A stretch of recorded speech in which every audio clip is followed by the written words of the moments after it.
Hello, hi, hey, God, I've gotta learn how to start these better. Welcome to Jeff Has Cool Friends. I am Jeff May. That you saw the title, and I have a cool friend, and I'm so excited to be joined by my very cool friend, a cool friend that I have been chasing down, but this might be the busiest cool friend I have on the planet, and I'm so I glad don't know if that's moment. factually accurate, but It, okay.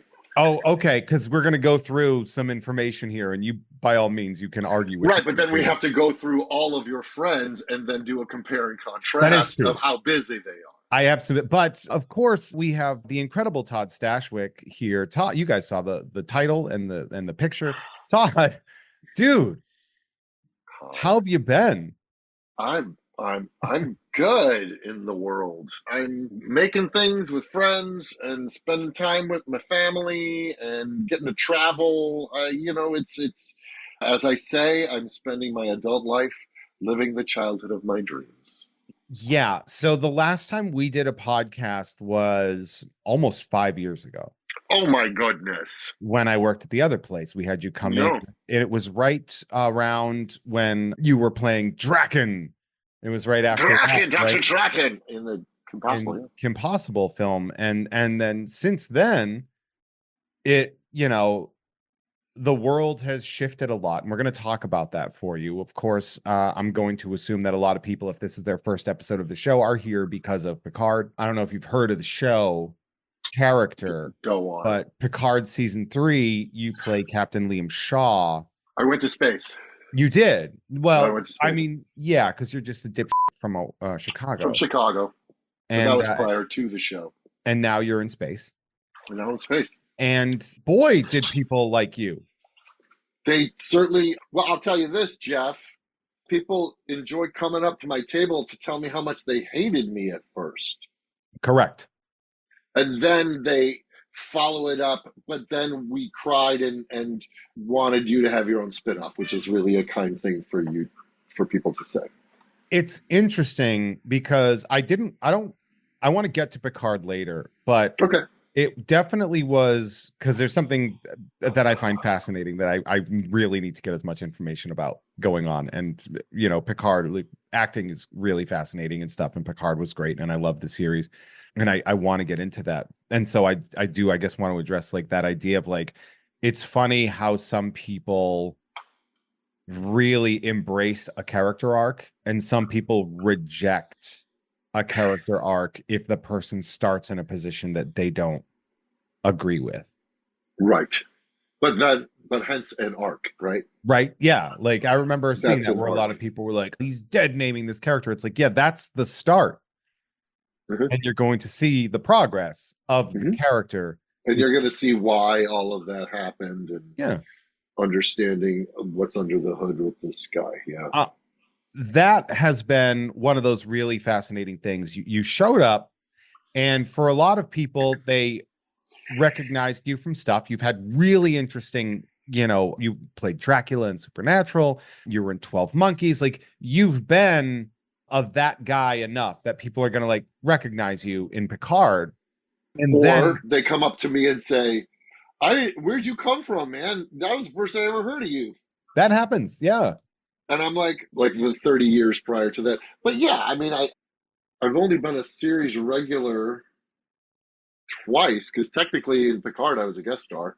And so The Riches was sort of a buried cult hit. 12 Monkeys That was was sort of great. a Yeah. and so I was never in a zeitgeist show, sort of a Walking Dead, where people would go, it's Todd Stashwick. They would go, it's that guy from that thing, right? Yeah. You're not Um, that guy.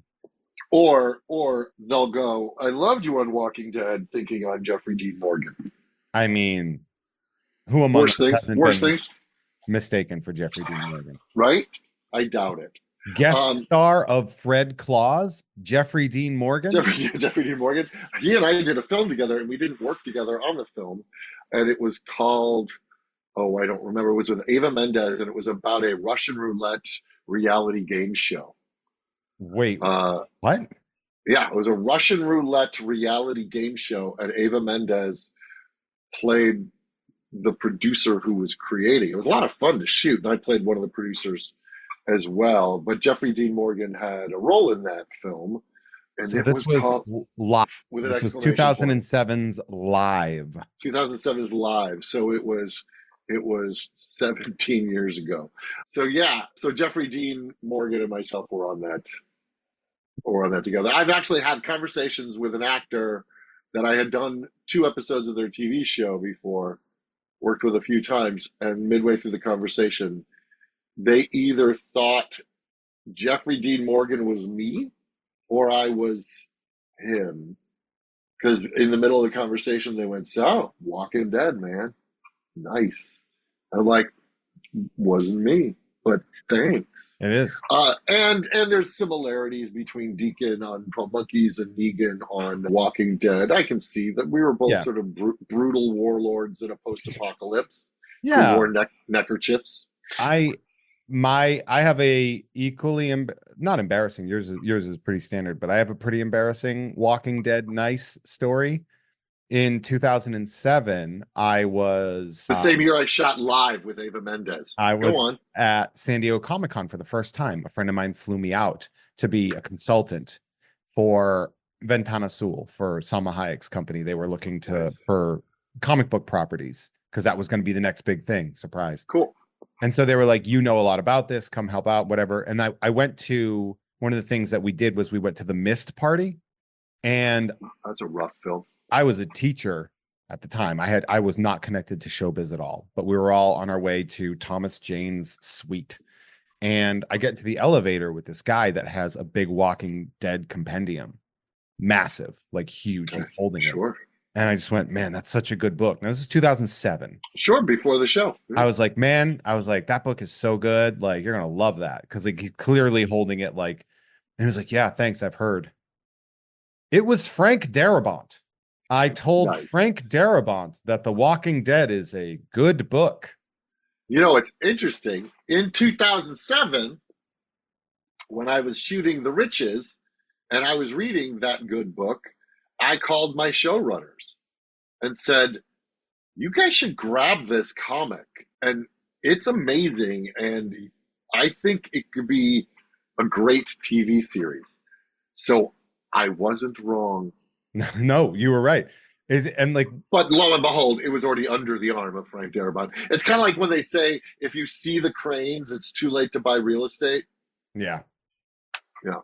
It was definitely one of those things where like we got out and my friend was like, do you know who that was? I was like, I don't know, guy in a Hawaiian shirt. She's like, that was Frank Darabont. I was like, okay.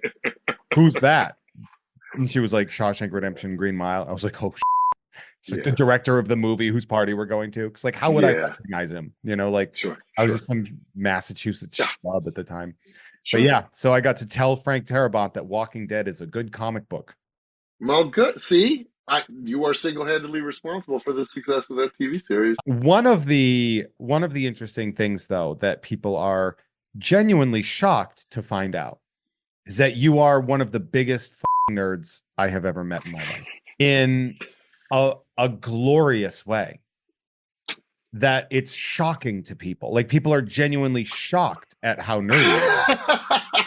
You know, I find that shocking. That's a shocking thing. In that, if you're a Gen Xer in the entertainment industry, you grew up in this golden era of the Spielberg, the Spielberg, the Lucas, the Cameron, the D&D, the Atari, the whole cultural revolution where youth culture became like all the John Hughes, like youth culture was pop culture at that point. Yeah, and so a lot of us who chose to become entertainers were motivated by all of that stuff we were consuming in the 80s.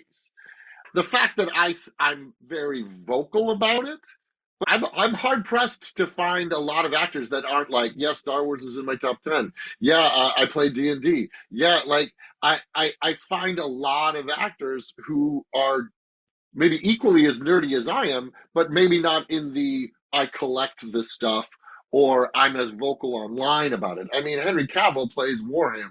Yeah, he's a big Uh, Warhammer guy. Yeah. yeah, Vin Diesel is a D&D guy.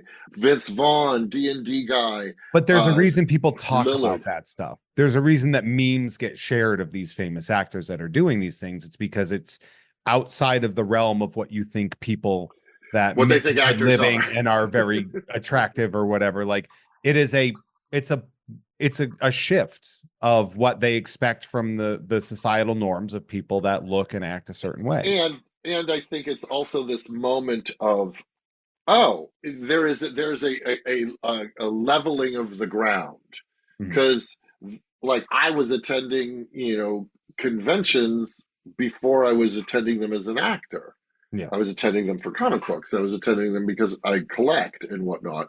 And so I think there's a strange thing when they're like, oh, but that's what I do as a fan. I do those things. And so yes, they are surprised to go, you collect sideshow figures, huh?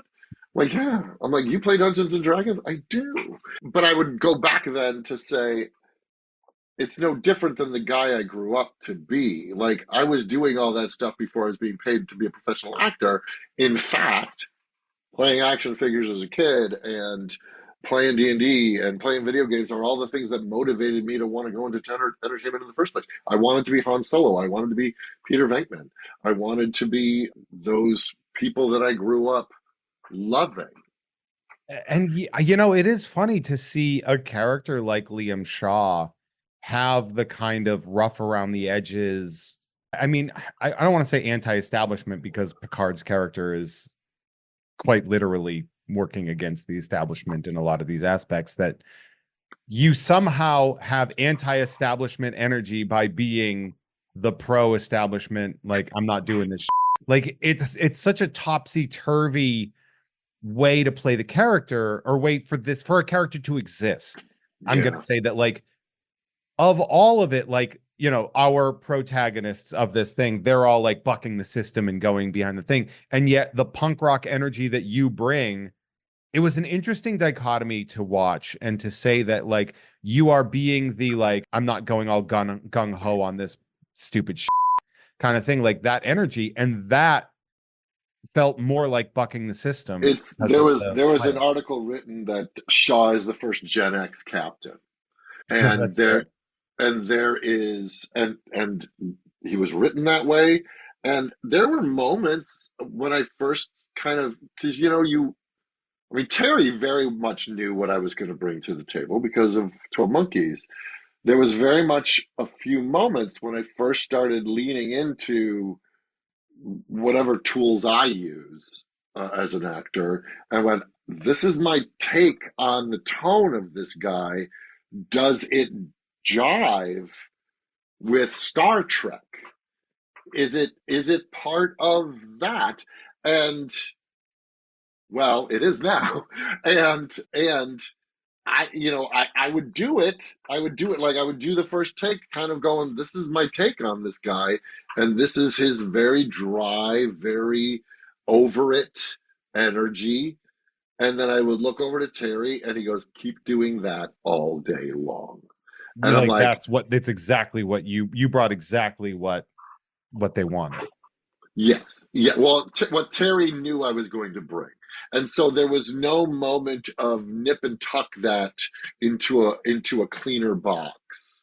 You know, it's funny because the thought of, like, is this going to fit in Star Trek is a very interesting concept, because Star Trek is such an amorphous blob of things to be, that there is no longer a confined description of No, that. well, Like, maybe more so is this. Does this fit into the tone of Next Gen? And because this was very much the Next Gen show. yes, yeah, but you know, I think when I think of next gen, and I think of something like a similarity that I can find is, remember Ronnie Cox when Yep. Yeah. he came People on. Jellicoe. Yeah, right. And like he ended up being, like, as far as like guest star characters go, you can see a similarity in Yeah. reception of people being Yeah. like, I hate this guy. And then the reality is, like, actually, it's a really good guy. You know, he's Dick Jones. Like, I'm supposed to hate this guy, but he comes in, he's a hard ass. He bucks the normal way of doing things, and Yeah. it turns out he's actually right too. Yes. Like, Yes. there's And I think ultimately, yeah, I think when I say tone, Mhm. I'm well aware of the seasoning that I bring to something. Mhm. Why I get cast and someone else does not, or vice versa, right? When I don't get something, it's because they're like, we don't need that spice in our soup. And so I get it. His irreverence for authority, even though what you were saying, well, I'll say this. He wasn't irreverent to authority. He was irreverent to arrogance. And like, And yeah, and these guys coming onto his ship that he already doesn't like, Picard, and without orders, he smells bullshit 100 miles away. So he has the authority to go no.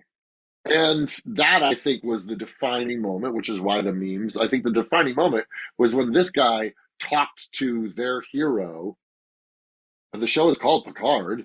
When they talked to their hero in a way that it like I can't help but have a lot of Bill Murray in me because I grew up Chicago guy. being that Chicago guy, and there's moments in it where I just go, oh, I'm just absolutely, whether I realize it or not, just stealing. And there's a couple of moments, especially in the dinner scene, where I'm like, I love you guys, I do. Request denied. And then there's another moment when they walk onto the bridge, and I turn around and I go, oh, you boys are in so much trouble. And I'm like, just the bill is just leaking out of me everywhere. It Um, That's awesome though. That's great that you kind of knew that going in and it worked so well. well, I didn't plan it. I just can't help it. Yeah, You know what I mean? exactly. But it worked. Like That's it, unfortunately part of the people that I've stolen from in my life. In the same way that Tom Hanks is just kind of doing Cary Grant, but through his Tom Hanksness, yeah. it doesn't come out as Cary Grant. It comes out as Tom Hanks. And so I'm stealing from Hanks. I'm stealing from Harrison Ford. I'm stealing from Bill Murray, whether I know it or not, because those are the three guys that I grew up going. Yeah. You are my pillars. Yeah, and that is super fun. That, you know, obviously there's a nice Tom Hanks connection, of course, because he was in that Dungeons and Dragons made for TV movie Mazes and and monsters. Maces and Monsters. And you've always been one of the most active D&D players that I've ever known. But now you've become one of the sort of faces of tabletop gaming in the nerd sphere because of the games that you put on. And now, like, I want to talk about the games because you have some pretty stacked groups that you play D&D with, right? Well, I have, you know, my preferred way to play D&D is with my friends in my garage, bringing new friends or bringing friends new to the game to the table. But what I have done are these charity events where I have invited people that you wouldn't normally expect to play D&D to the table. Jonathan Frakes, Michelle Hurd, Jack Quaid, although Jack plays D. But so yeah, I have been, like I said before, when I love something, I spend my time telling people about what I love. I don't spend time online telling people about what I hate.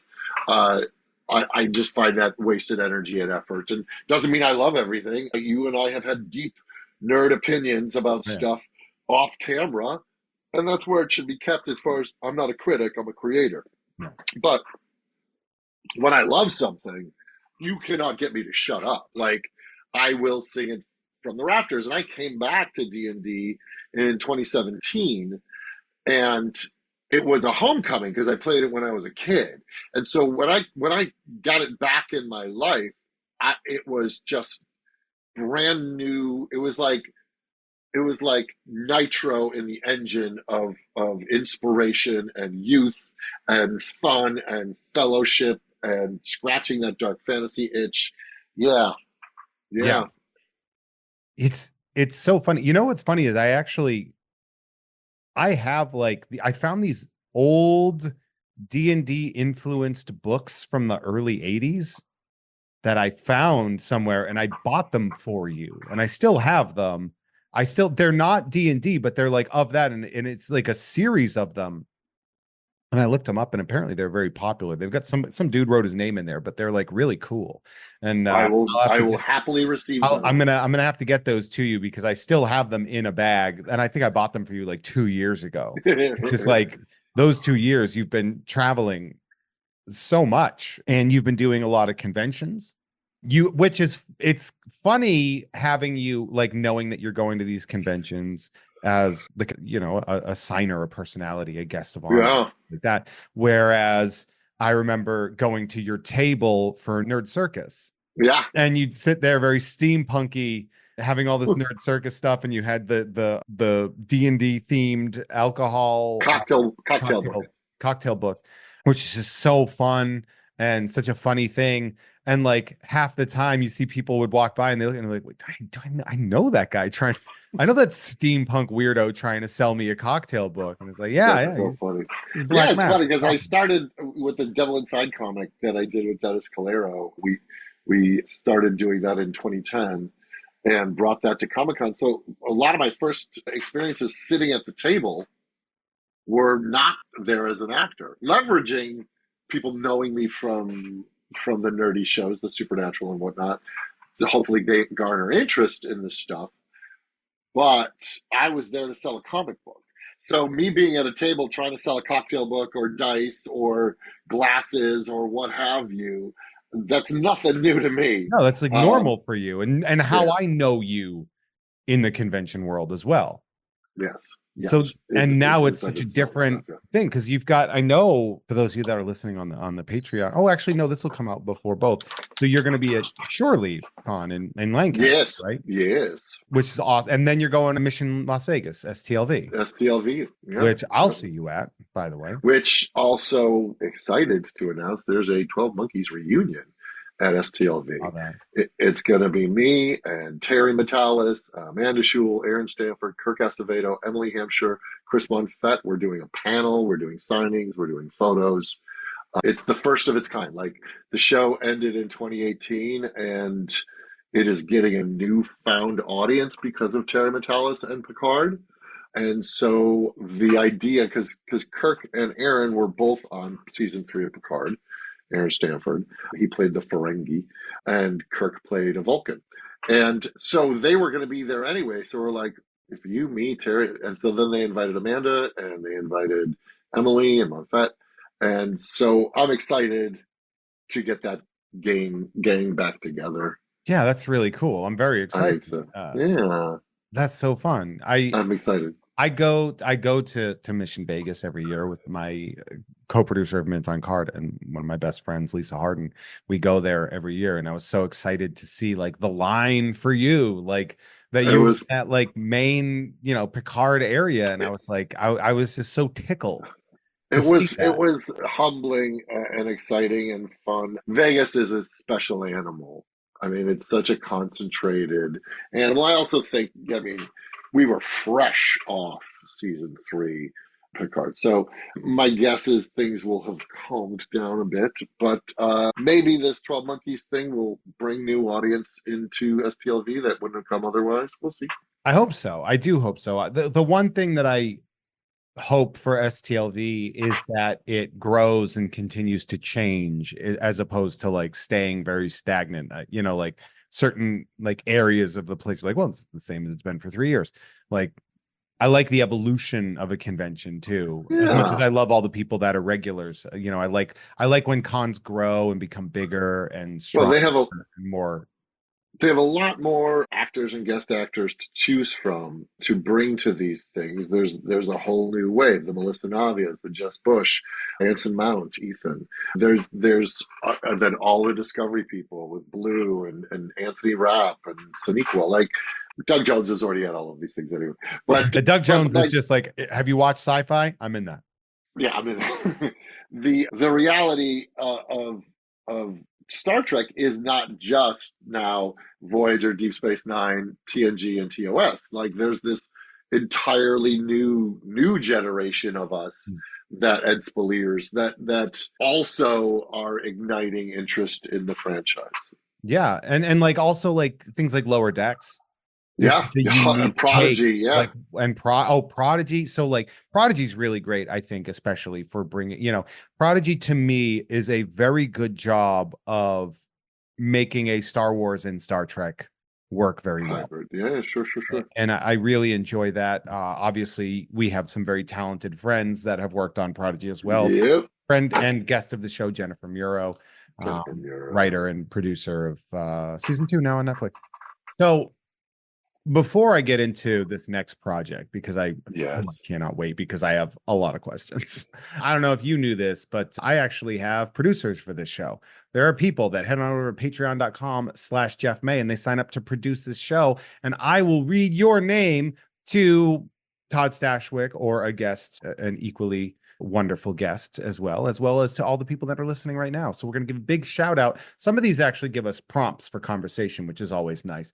So we're going to give a big shout out to the enchanted, wandering, unpierced left nipple cider served at room temperature. That's not one of the ones that we want to really go too deep into the conversation. Is that a birth name? I think it's his confirmation name. Fair enough. So I think that's his saint name. That's his Christian name. Great. Shout out to mashed potatoes are the brioche buns of side dishes. I find both of those things unimpressive. And so people like to put inside jokes, but shout out to the mashed potato guy. Shout out to, I'm going to start calling Yoda old Grogu just to see what happens. Shout out to the ghost of Dave Thomas. Shout out to that scene in Lost City where Brad Pitt dies. Shout out to Aldo Vargas is adding Jeff Has Cool Friends producer to his resume. Big shout out, everybody. You can use me as a reference on your resume. If you're on your Patreon, use this producer credit. I will absolutely concur. I will lie for you. That's what your money gets you. Lies from Jeff May and a mild amount of fraud. Burrito. Shout out to Mr. Billy Beck. Shout out to the To Be Terrible. Wait a second. Just the concept of burrito? Or is that what's funny is yes, because Burrito is awesome. He just upgraded to I love that. The 3-face tier. I asked for his mailing address.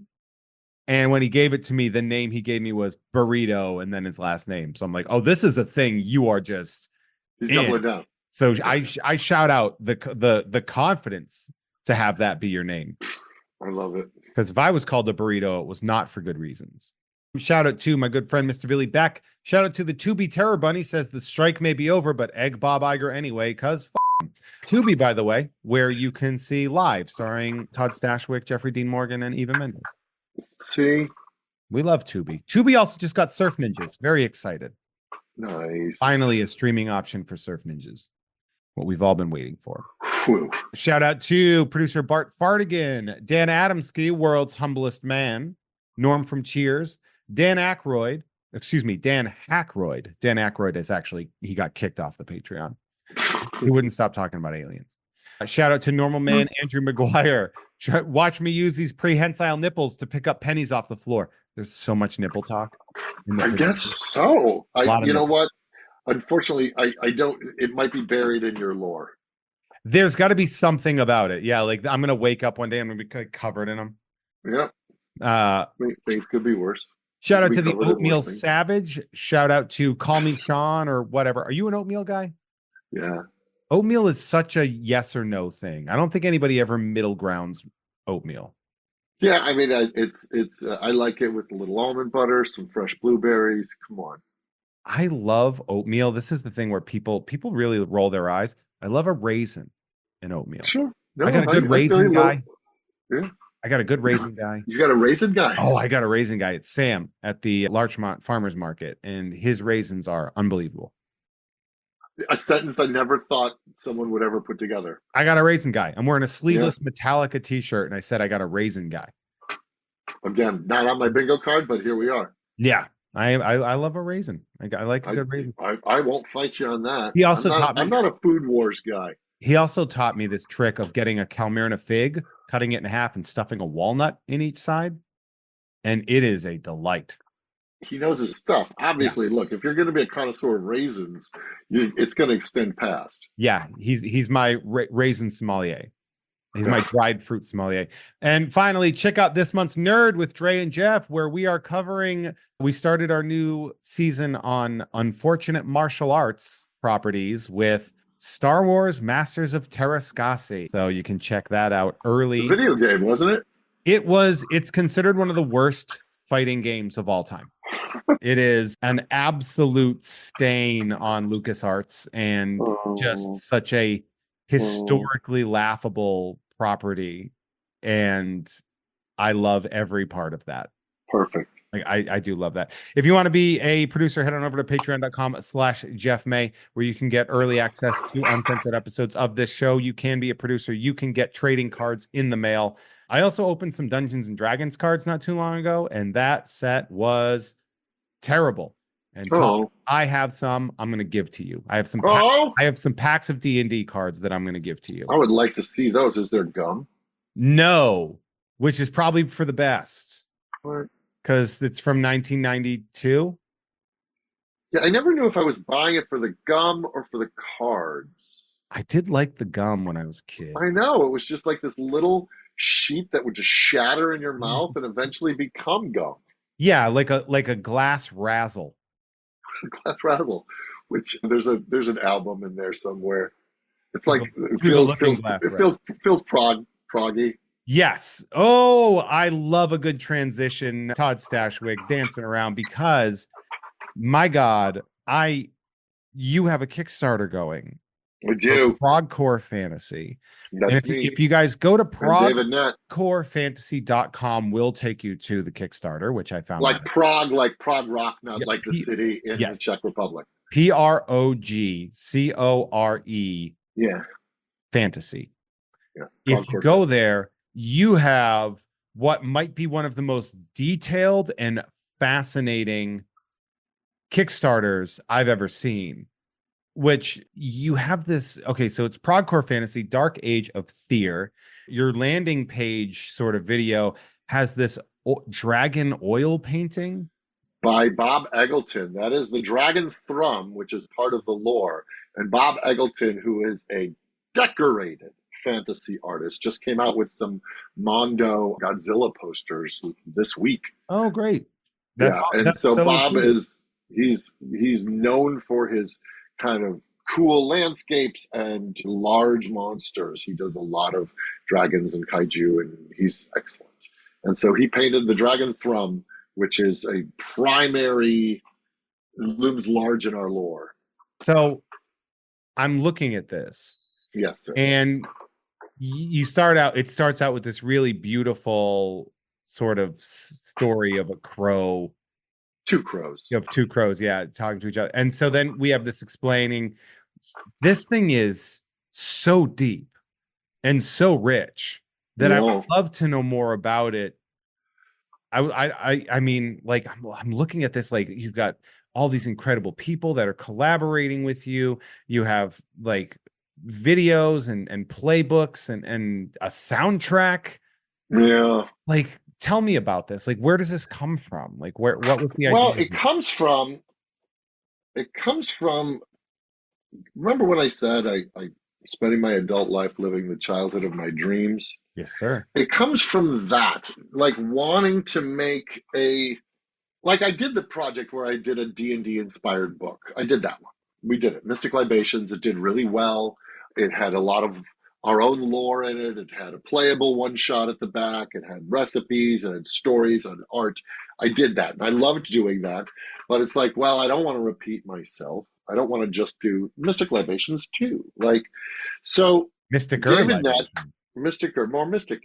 So we wanted to do something that came from our hearts that really illuminated what it is that we love about dark fantasy, and that is a very large umbrella, and that umbrella started for me in 77 when I watched the Rankin and Bass Hobbit. The greatest adventure is what lies ahead. Like my little mind was blown because, and that was the same year the Star Wars came out, but my little mind was blown because I'm like, wow, this is a cartoon, but it's also pretty dark, and I was haunted by Gollum on that.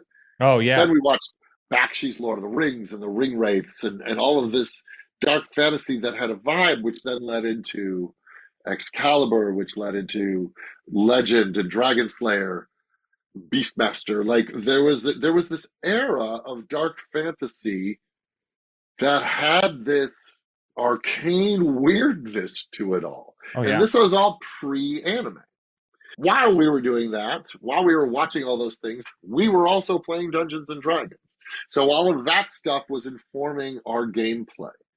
While we were doing the gameplay and watching all these pieces of entertainment, we were listening to Styx and Zeppelin and Kansas and Yes and Rush and all of these bands that were taking these medieval songs and sounds and pushing them through synths and guitars and creating these sinister soundscapes while singing of trees and uh, forests that echo with laughter. Like there was an arcane darkness to it all. So capturing that vibe, because when you say fantasy to me, that's the vibe that is a pilot light in my soul, right? Mhm.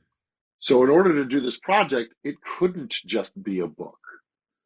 It had to be music. And we got Jason Charles Miller, who's an amazing, accomplished composer and musician and rock god. Joffrey Schumann, who is an electronics wizard and an accomplished musician. He plays synths and creates all these soundscapes.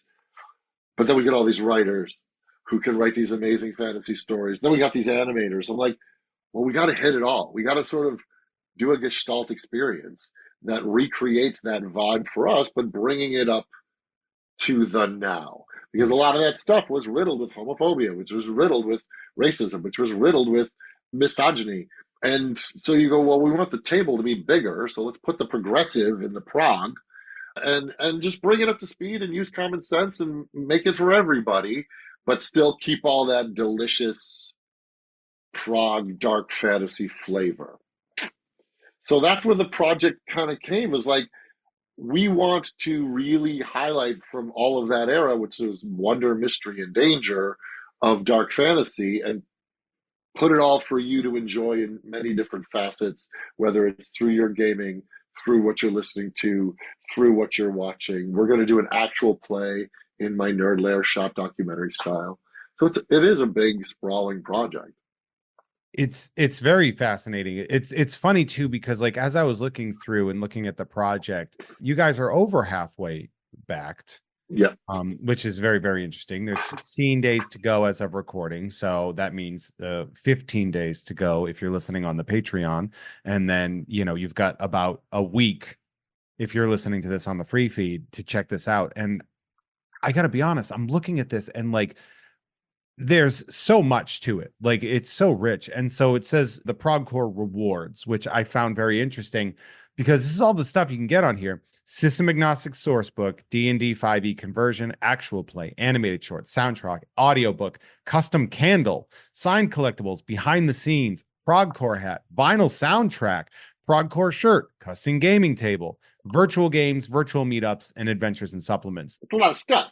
It's a lot of stuff, but we also have to hit some stretch goals in order to unlock all of that. Sure, but like that is a lot of opportunity there. Well, we're also looking at, 18 to 24 months of our life after this to make all that. And we have really skilled professionals in each department. We have a master candle maker with Christoph Vischer from Cantrip Candles. We have Sean Bishop, who was an animation director. My son Oscar, who's an animator. Sean Bishop worked on the original Space Jam. Like, he worked on Prodigy.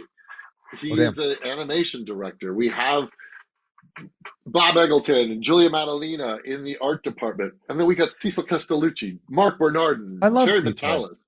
Yeah, we've got amazing writers. So the way we're going to do the book, because it is system agnostic. If you play Pathfinder, if you play the Cypher system, if you play Polymorph, you can still play your game, but play ProgCore style. And so the first half of the book is going to be tips, tricks, advice, thoughts, musings on how to raise the wonder, mystery, and danger in your games. For example, maybe a long rest doesn't give you all your hit points back. It doesn't do an automatic reset. So you really have to pay attention to your health as you go through. Maybe you have to depend more on your party to keep you together. So I'm getting deep nerd D&D here, but maybe you don't balance all of your encounters when you're populating your world with the monsters, so that sometimes your characters need to run, and sometimes the monsters need to run because they're outnumbered. It's not like a video game where you just keep clearing every level and keep going. What do you so say it's me. I Hi, have Jeff. hi. Let's say, for example, hypothetically that I am Yeah. me. Hmm. And I have a very limited D&D scope. I've played D&D. Sure. Essentially, the character I created was Vin Diesel, Of course. but it was VYNDYSUL. And I'm not a tabletop guy, but I really want to get into it. Right. Sure. What would I need along with, like, can I start a campaign with this, with what we have here? Like, do you, So or this, would I want to grab something else on top of that? well, you Um, need. I mean, here's the thing about our campaign. yeah. We've designed it for the non-player. Okay. Like the other half of the book is stories set in our campaign setting. Stories, just literature to read cool dark fantasy short stories.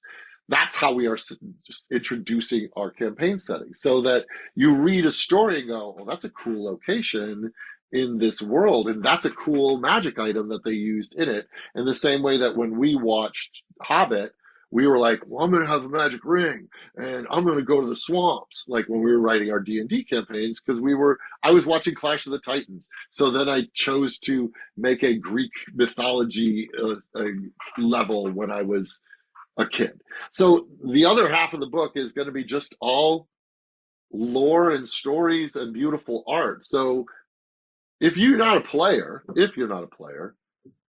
there's all this literature.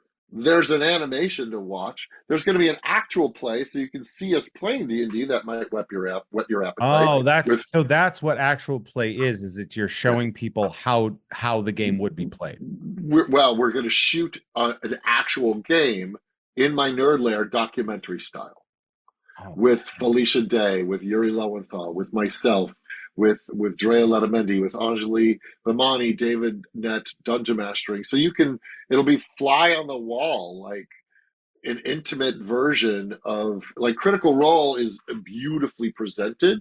This is going to be much more in the room, GoPros picking up stuff, feeling much more documentary style. it you know what's funny is, for some reason, you know what image I can't get out of my head of the style the way you're describing it is the center camera from that 70s show when it would move Oh around. yeah, that's funny. Yeah. Like Well, maybe we're for gonna need one of for those. some reason that to me was like, I was like, oh yeah, like there's Yeah, but then also a shot yeah. of the snack table as somebody gets up to go get a snack and they're tuned in on what's saying, like feeling like you're in the room where it's I happening. love that. That's an Yeah, awesome idea. That's a brilliant idea.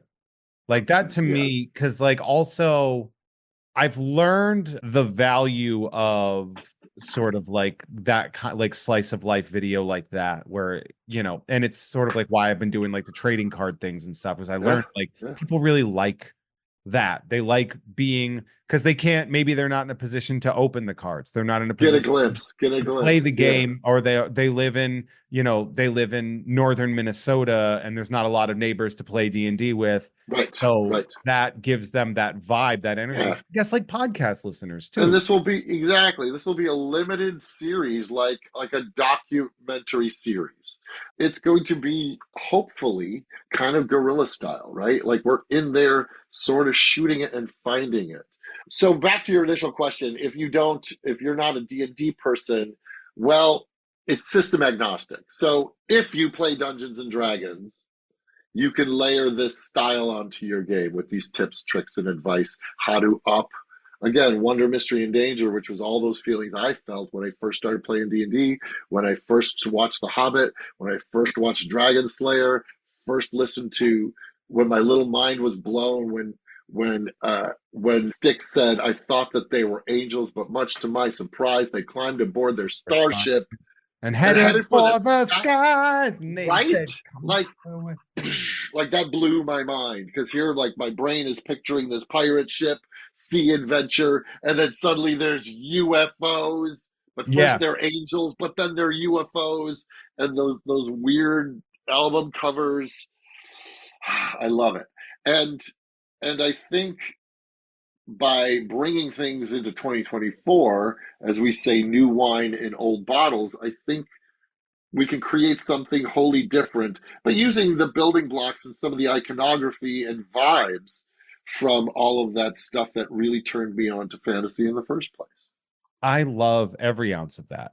Like it's I think we do a lot. I think people in our world do a lot to try to share the things that we love, right? To be like, hey, Right. I love this and here's why. And I think you would really enjoy that. But it's, you know, people like me, it's very, hey, look at me doing this, right? Like where I'm like, I love boxing. Here's a video of me doing it. You can do this too. Or Yeah. like, oh, I love comics. Like here's this comics person or whatever. But to then takes all that love for something and literally like ball it up into like a gift that you can give people and say, Yeah. I love this and I want you to love this the way I do. Here you go. And That's an extra special oomph of your love, which is one of well, the things I really love about it. thank you. I think, but it's no different than what I've been doing as a performer. Like I did a show years ago called The Doubtful Guests, where I took all of this Edward Gorey, Tim Burton, Moulin Rouge, Cabaret, Grand Guignol, all of these influences, and put them into a new shape. I often liken it to, like, if you're a fan of Jack White, you could go, well, I definitely hear the Zeppelin, but it's not Zeppelin. It's a new song, but I can feel the influence. I can feel what it felt like to play a new Jack White album. Must have been what it was like to drop a needle and hear a new Zeppelin album at the time, Yeah. like that kind of thing. And so we want to go, here's a new thing, but built with the vibes and feelings that got us into loving this stuff in the first place. And on top of that, you guys have an original album. Jason Charles Miller is going to compose. So we're going to do it. It's going to be the ProgCore Dark Age of Fear soundtrack. It's going to be, songs that come from the animation. It's going to be just ambient tracks but full blown songs. And Jason is the real deal too. He was the lead singer of the band Godhead. He's now a solo artist, Okay. but he's also composed for video games, and he's a huge D&D nerd. Joffrey Schumann was in The Doubtful Guests as our cellist, but he's also great on the synth, and he's a D&D nerd. Damn. So we've pulled in people who get it on both sides. They're accomplished in their art, whatever their art form is, and then on the other side, they understand what it's like to roll dice and sit around a table with folks. I love that.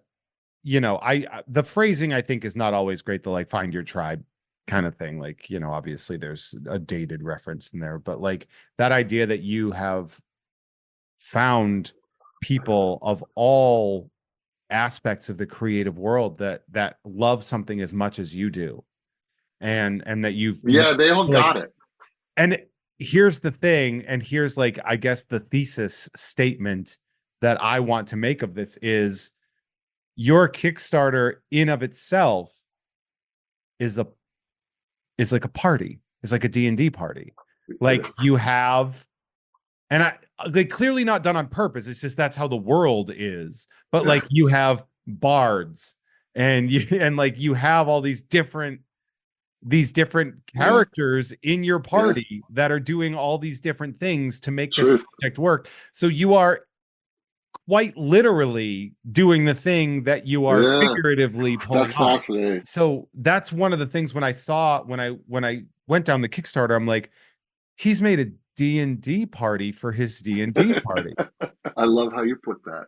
It's 100% what it is. Like the strengths and weaknesses, right? Like I don't know music, so like, well, that's just it. And it's like somebody else does, and they want to be a part of it. That's a part of the group now.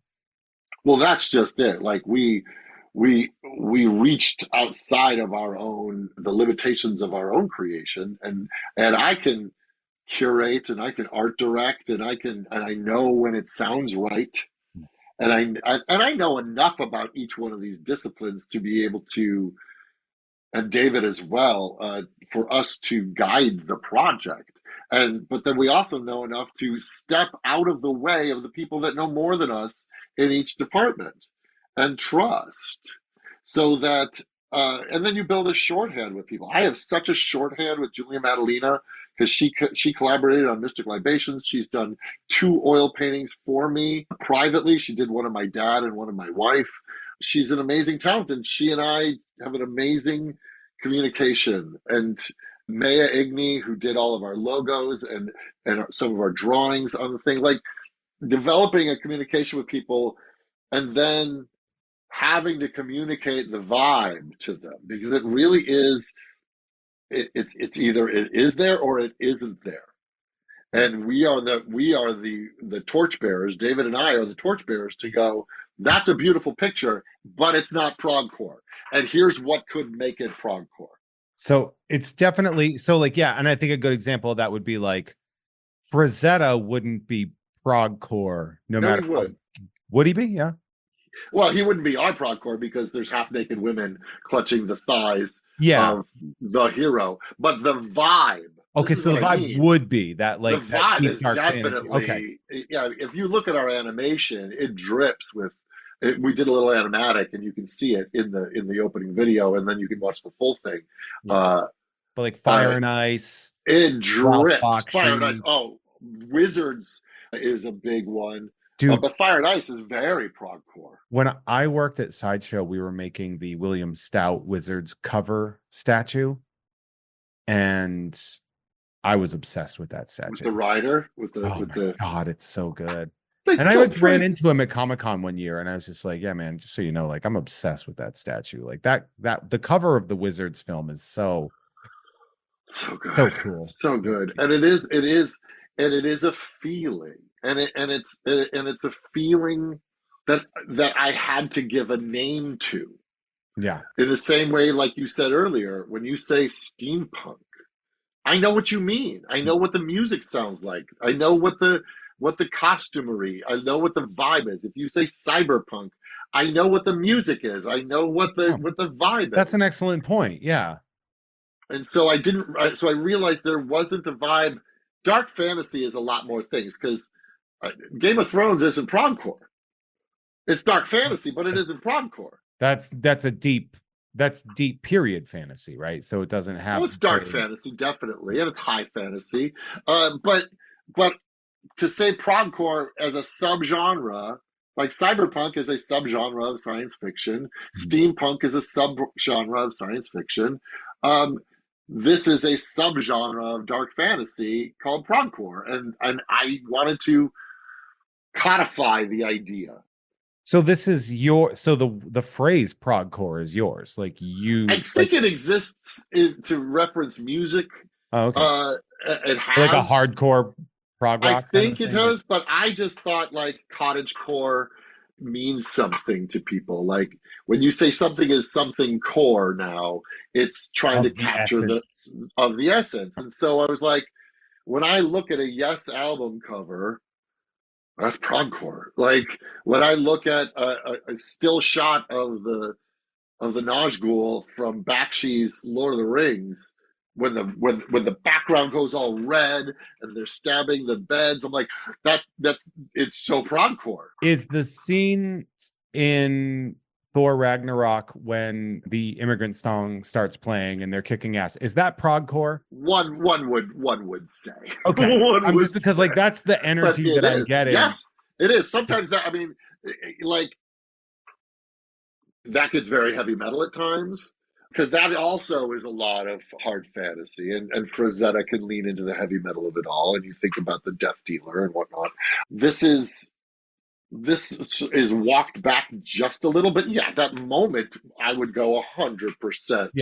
Yeah, not the whole movie, but when that song kicks, like as that you're moment, like, kind of seems like that scene in Ragnarok where it's like, yes, and you're killing this, and you're going after this giant devil beast. You know what's funny too with that, and like I know, like obviously, you know, metal, like saying that Led Zeppelin is metal, it would be hard because metal didn't really exist in the way that we think of it at the time. They're not.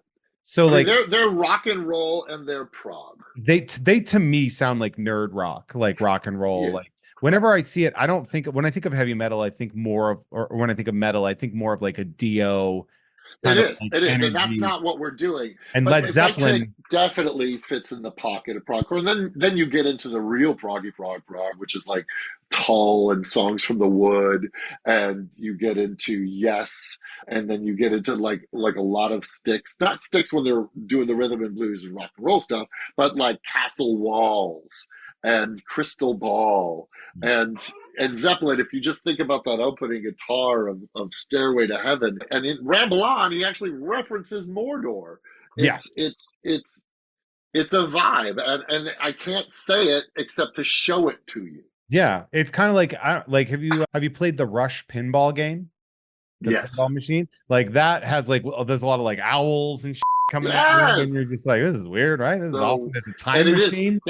There's an arcane weirdness to it all. Yeah, Uh, if you picture the golem from Rankin Bass, yeah, that more frog like reptilian. Yeah, as he's crawling, my, it's just terrifying.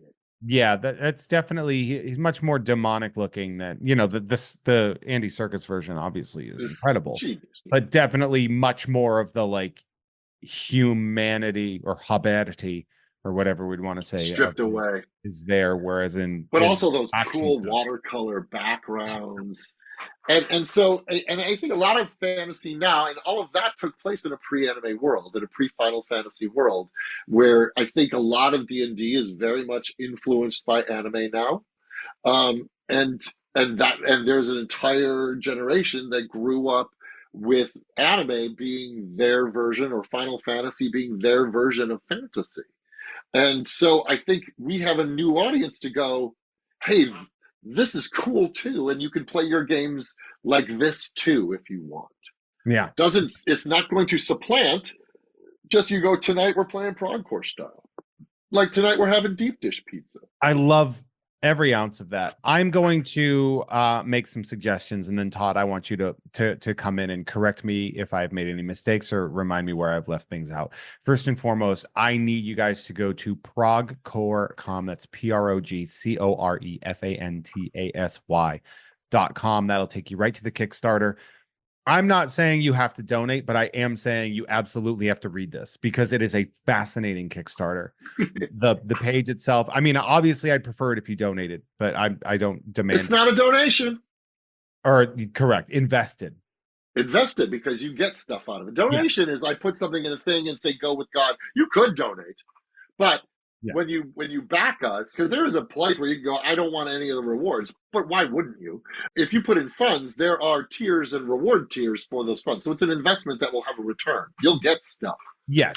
So definitely make that investment at progcorefantasy.com. And if you are an RPG or a tabletop RPG player, or you're interested in it, I definitely think this is not just a good way to go, but it's a good way to start as well. Yeah. Like I think that will be really I great. mean, it's not going to teach you the rules of D&D. No, but it's so funny. I love seeing in all the photos, just seeing Elliot with his eye patch and just Yeah. being, Elliot Serrano, man, does his he art belong. is so good. Elliot's one. I love Elliot. Right. I used to run into him at the pizza place I used to go to in Larchmont all the time. He's so good. I mean, and I'm looking at, I'm seeing Will Wheaton, Mark Bernard, and Felicia Day, Charity Stashwick. That's my wife. She's a fantasy author as well. He's so cool. Also, one of the best Halloween decorators in the neighborhood. No joke. Like, I love no your joke. at Halloween. She goes balls to the walls.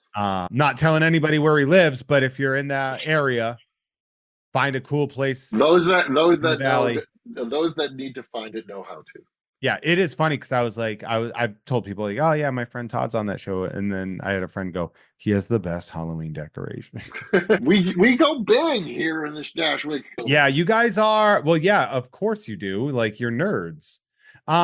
You can also check out the Mystic Libations book, and you can go to traderbrandon.com. Right? Is that the main? Yeah, that's where it's available right now. Traderbrandon.com. Yes. He's got the supply.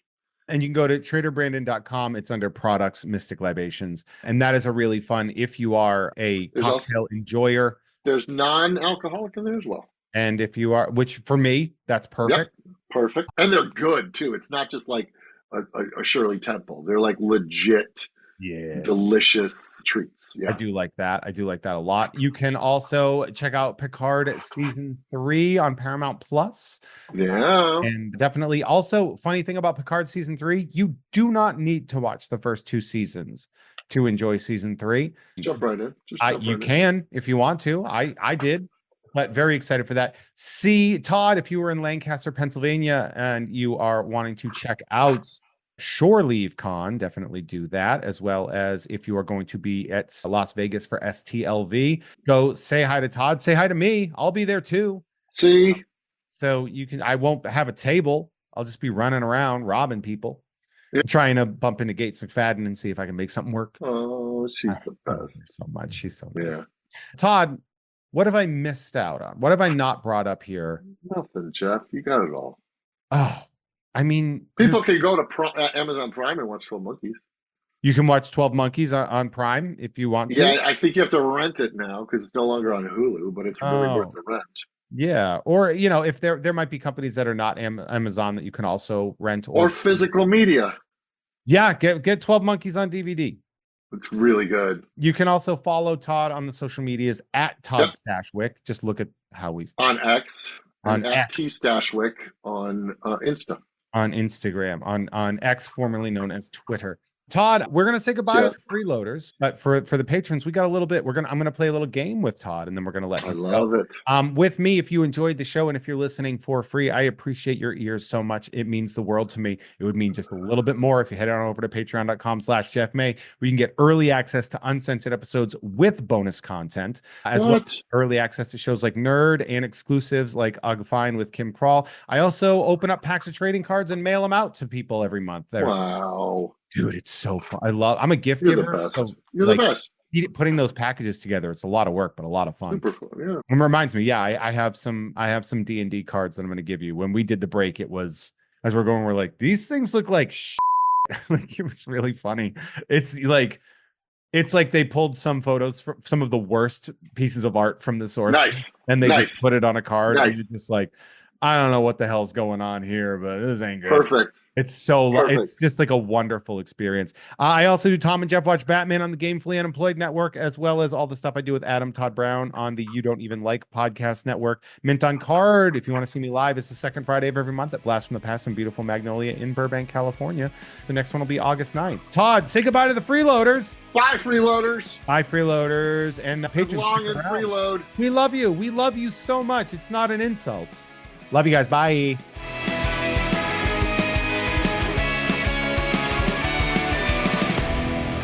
Hey everyone, our artwork is created by Justin T. Brown, who can be found at Artness by Justin Brown on Instagram, as well as artnessbyjustinbrown.com. That dope music you heard is by Troy Nababon, available at Troy Nababon on Instagram, as well as at troynababon.com. Nababon is spelled Nababan, and